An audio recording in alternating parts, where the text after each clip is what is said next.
Shalom Adonai. Hoje iremos falar um pouco sobre a proposta de um curso, inclusive, que nós iremos desenvolver, que estará cumprindo um conteúdo bem extenso em 3 áreas distintas, mas que se relacionam. Vamos estudar a história da igreja, a história da teologia e a teologia histórica. São distintas, são 3 áreas que têm as suas peculiaridades, os seus conteúdos distintos. Porém, claro que vão se entrelaçar em algum momento e nós iremos fazer e prover este curso para vocês. Um curso para compreender mais, imergir mais e até ampliar uma visão geral histórica sobre o cristianismo, sobre a teologia e a teologia histórica.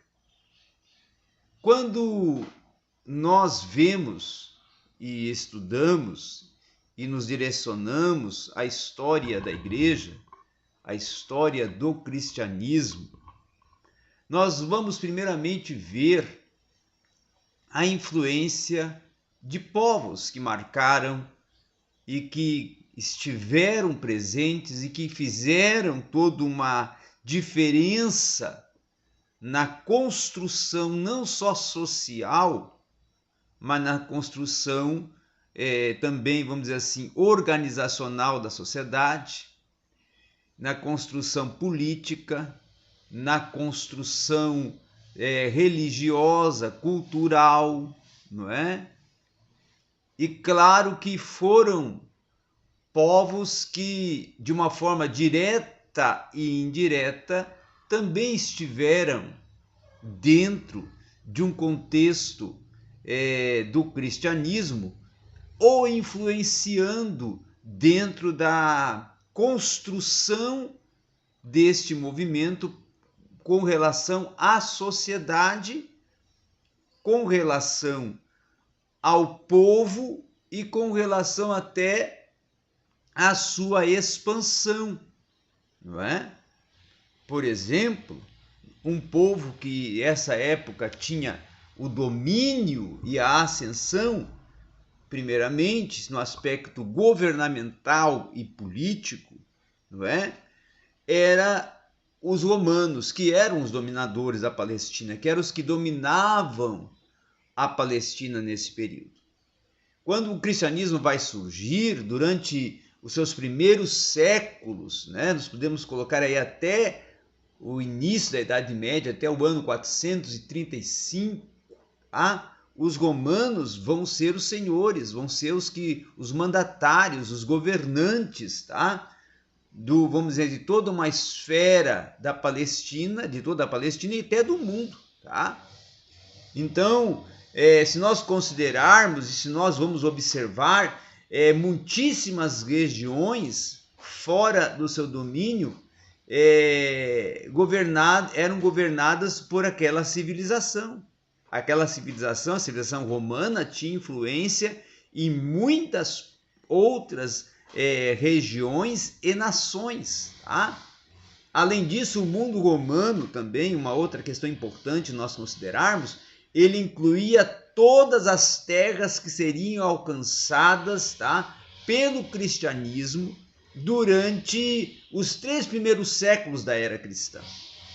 Uma outra questão importante é que lá pelo menos pelos anos de 50 depois de Cristo, né, o império abrangia a Europa ao sul do reino e principalmente do Danúbio, tá? Uma outra questão também que eu quero colocar aqui, que a maior parte da Inglaterra, do Egito e também podemos colocar aqui de outras regiões como a norte da África, tá? Eram influenciadas e conduzidas também por Roma, tá? E outra questão também importante é que essa atuação e intervenção alcançava ainda a Ásia, desde o Mediterrâneo até a Mesopotâmia.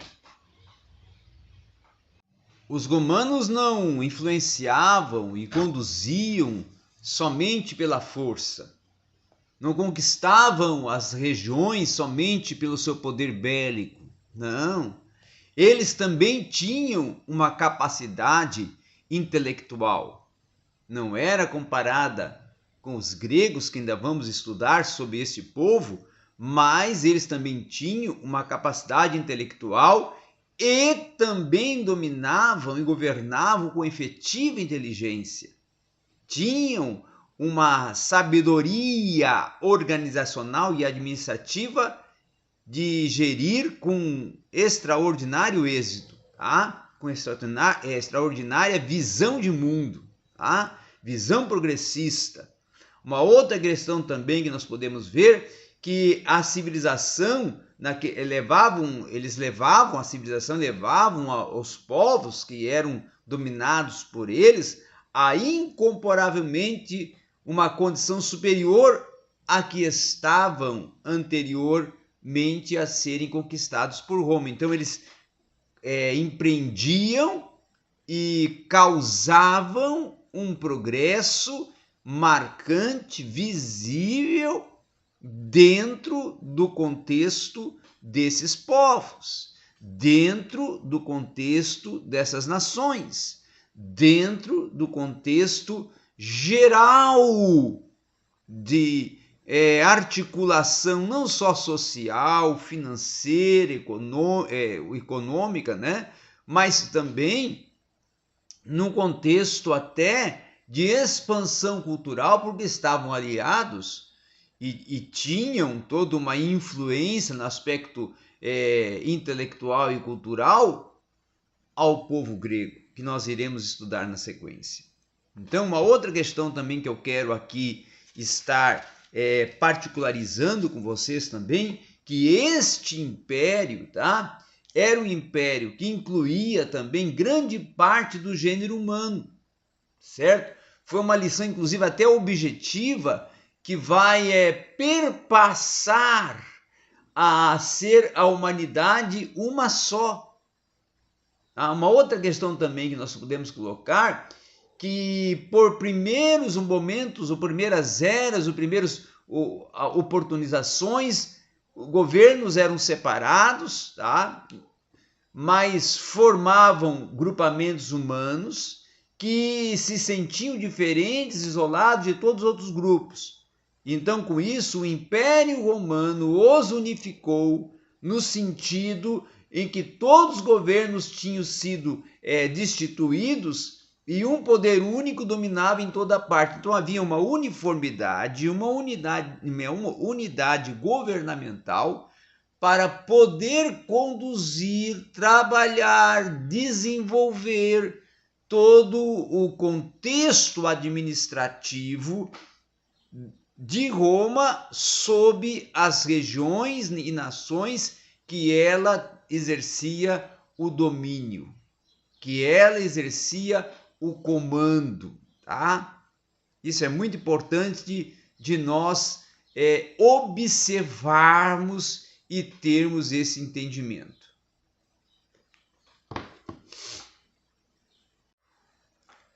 Uma outra questão importante agora a considerarmos também dentro desse contexto de povos é a influência dos gregos, a influência não só do povo grego, mas da cultura grega e também, claro, da sabedoria grega, tá?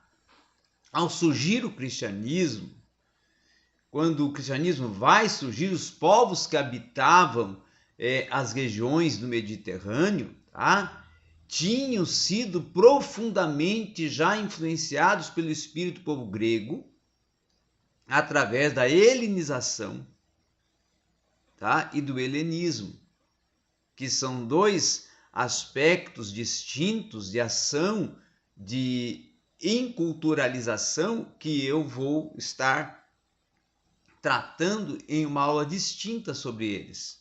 Helenização e helenismo. Tá? Quando se fala de colônias gregas, da ação e intervenção que elas tiveram, nós vamos ver que as colônias gregas, algumas delas, elas tinham centenas de anos, tá? E foram amplamente, inclusive, disseminadas ao longo das costas de todo o Mediterrâneo. E com isso, com o seu comércio, com a sua ação e atuação, tá? Os gregos foram a todas as partes. Principalmente a sua influência foi se espalhando e foi mais acentuada nas cidades e países que se constituíam nos mais importantes centros do mundo de então. Um outro sentido importante é que tão poderosa foi a influência grega que eles dominaram no aspecto intelectual, e aí surgiu então a fusão que foi denominada para aquele contexto de império, aquele contexto de domínio dos primeiros séculos da igreja, de império ou de governo ou de domínio greco-romano, certo? A influência então dos gregos é que gerou esse casamento e essa aliança e essa nomenclatura até de Império Greco-Romano. Por quê? Porque os romanos eram aqueles que governavam politicamente, tá? Mas a mentalidade dos povos desse império tinha sido moldada fundamentalmente pelos gregos através da helenização, e eles estavam agora imergidos no helenismo. Então, por muitos séculos antes da era cristã, os gregos foram os detentores, inclusive, da vida intelectual mais vigorosa, tá? Mais desenvolvida do mundo. Problemas sobre os quais os homens, inclusive, cogitavam a origem e o significado do mundo, a existência de Deus e do homem, o bem e o mal, enfim, tudo se relacionava com as pesquisas filosóficas que eram objetos de meditação dos gregos, como nenhum outro povo teria feito e fez antes e depois deles. Então, eles é que tinham e detinham a influência intelectual sobre os demais povos. Então, eram com isso os detentores de uma visão não só filosófica, não só intelectual, não só relacionada ao saber e ao conhecimento, mas detentores também de uma influência que nós podemos dizer religiosa, com a sua mitologia, com os seus deuses, né, com a influência de um politeísmo religioso que empreenderam e que causaram um sincretismo depois religioso, e com isso uma diversidade de crenças, não é? E dominando assim, foram detentores de um universo do saber e do conhecimento que causou, sim, muitos impactos no cristianismo, e nós vamos estudar dentro do contexto histórico da igreja. Essa aqui apenas está sendo uma aula para nós pensarmos e introduzirmos o assunto e começarmos a falar de uma forma mais introdutória, certo? Para depois irmos nos aprofundando e tomando proporções maiores. Obrigado a todos.